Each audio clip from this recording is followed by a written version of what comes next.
Hello again, gentle viewers. We are now halfway through turn 2 in this battle for the planet of Lost Way, and it has been an eventful turn thus far, so where to begin? Alright, we'll start in the backfield here on the Eldar and Tau lines. Several groups of Ymgarl gene stealers appeared around and have begun to hold up units. There's some back there in the ruins and some right here assaulting the long things and back there.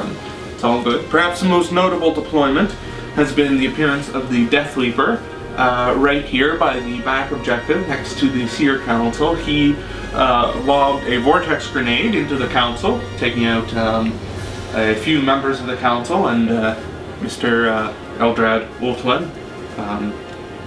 That was very eventful. See, I say if they keep moving around and they join up, we should start using the 5-inch template. Should our two vortex grenades meet?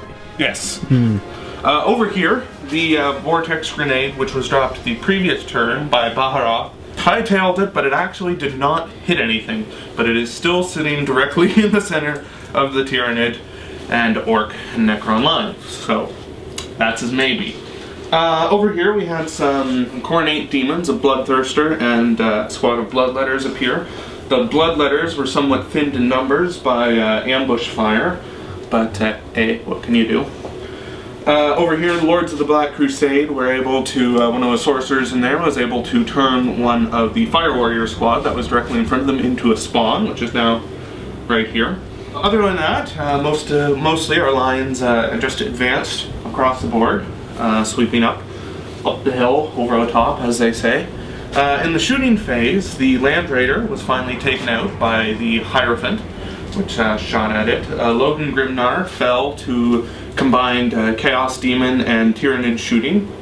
The shock attack gun battery back here fired at the Eldar over here and was able to successfully destroy 2 of the Warwalkers, some of the Harlequins that were back here, and most of the Dark Reaper squad here, and a lone squad of Tau Auxiliaries. Well, actually, a lone member of the Tau Auxiliary squad, because the rest of them are still here. There was a lot of shooting at this Fire Dragon squad here, which reduced it to simply the Exarch who currently refuses to die. Over here, in a bit of revenge for the events of 10,000 years ago, the squad of Space Wolves that came out of the drop pod was destroyed by the Thousand Suns shooting. On the back lines here, the Shadow Sect of Carandrass was subject to a lot of fire shooting. 2 squads were completely wiped out. Carandrass was sadly laid low by a barrage of fire from the Grots on the Zap guns. And then the Storm Boys assaulted the Scorpions up here and was able to somewhat successfully whittle them down, but 4 of them have survived and are running for it as we speak. The Doomsday device was successfully activated and got beams of power, which lets it shoot out all kinds of swashes of death, but it only was able to get 1 beam and it missed. So yeah, how about that? In the assault phase, there was a lot of assaulting of Eldar vehicles, and that went about just about as well as it always does.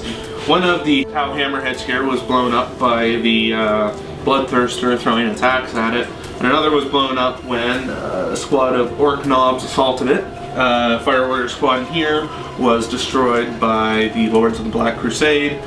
One of the area denial nodes was blown up by Screamers, and the Long Fangs and Gene Stewards back here are fighting a combat. And 1 stealth team was wiped out by the Hierophant and the Endless Swarm.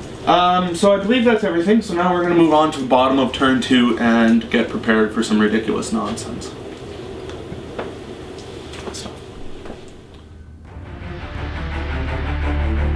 Hello gentle viewers, welcome to the end of turn 2. It has been an eventful turn, to say the least. Suffice to say, a lot of stuff appeared on the table this turn. I don't even know where to begin. The 2 Wind Rider hosts appeared on the back quarter here, accompanied by a unit of Bloodclaws in the drop pod, accompanied by Niall Stormcaller and Lucas the Trickster. A Skyclaw assault pack appeared in the back corner too, along with a Barracuda, air superiority fighter for the Tau, and 2 Remora drones. as well as a squad of Wolf Scouts in the back. So that all appeared on our lines back there. Oh, not to mention Kroot. Kroot came in from both sides there. Back here, less came in, but still a lot of Space Wolves appeared. And it was, The Night Spinner. and the Night Spinner, yes. A unit of Warp Spiders tried to arrive, but they mishapped and were relocated, and for some strange quirk of fate, wound up deep striking directly into the Vortex Grenade that was thrown by the Death Leaper. So, several of them have vanished. The Vortex Grenade in the back lines took out a Fire Prism, and the Vortex Grenade on this line took out a Necron Pariah, and it's still dangerously close to a lot of stuff, but that can be said anywhere, really. Last deployment, Canis Wolfborn appeared on this side of the board with a whole pack load of Fenrisian Wolves and assaulted the Endless Swarm. In the shooting phase, there was a lot more shooting, but, gentle viewer, I imagine you have come to expect that from this side at this point. One, the Vampire Hunter and the Phoenix shot at the Doomsday Device and successfully destroyed it, forcing it to go on meltdown. It exploded, taking pretty much all of one Windrider host, except for the Autarch on bike with it. Some of the Tank Busters, most of the Havocs, most of the Chaos Space Marine squad. That was Guardians, some Chaos Space Marines down there. It wiped out the survivors who had were fleeing from the combat with Crandris. And yeah. Oh, and a couple of the Chaos bikes also succumbed to fire. Most of the Chaos and Orc vehicles were destroyed by Seeker missiles from the Tau, which was awesome. Really. The Chaos bikes, or sorry, Orc bikes were whittled down quite a bit by bolter fire. The Hierophant is sadly no more. It was felled by a lot of concentrated shooting. It was...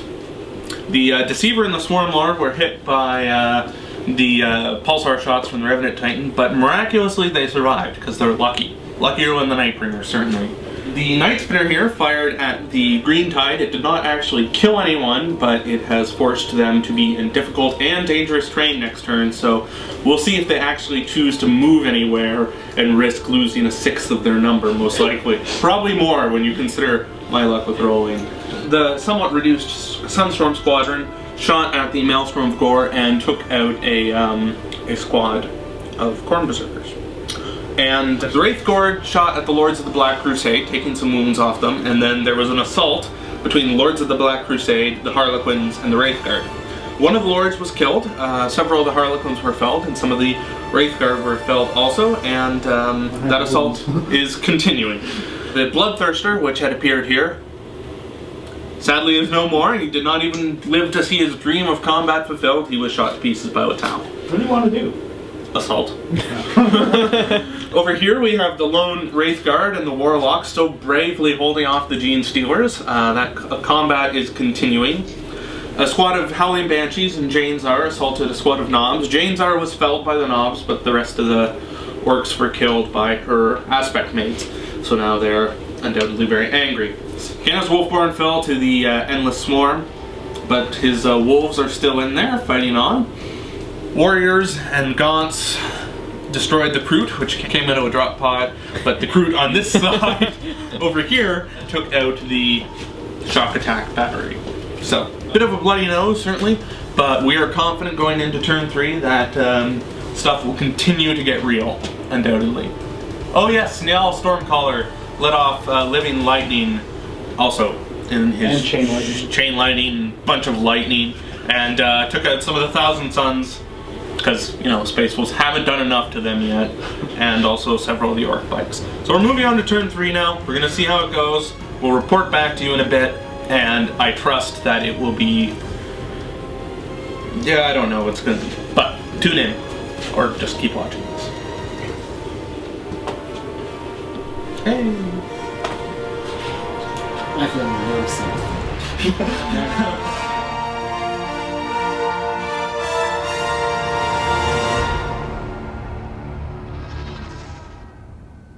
Just a fine example of the Caucasian. Aryan race. Yeah.